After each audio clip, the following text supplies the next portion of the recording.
Hey family, have you ever loved someone like you loved yourself?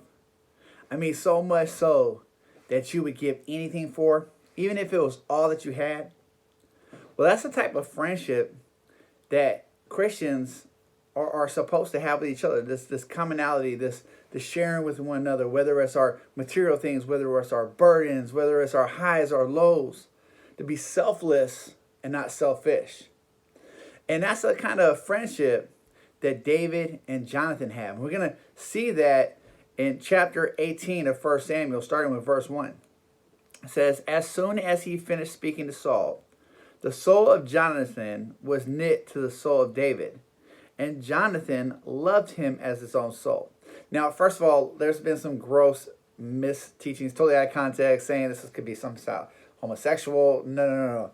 People could have this friendship where they just become so close that they're almost like one person. They think alike. I don't know if you ever met somebody like that where like you kind of already knew how they felt about something before they expressed it, or somebody that you're willing to give your last to. Well, this type of relationship, this best friend type of bond that both David and Jonathan had.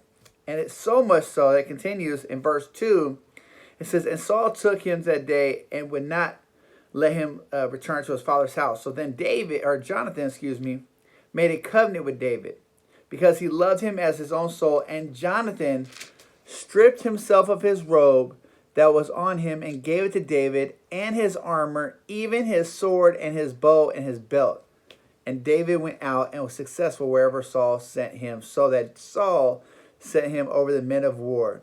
That this was good in the sight of all the people and all the sight of Saul's servants. What he was saying when he gave him his robe, when he gave him his belt, Jonathan was next in line to be the king. He was the heir. These were royal attire he's giving him. So as he's giving it to him, he's saying, David, I give you the kingdom.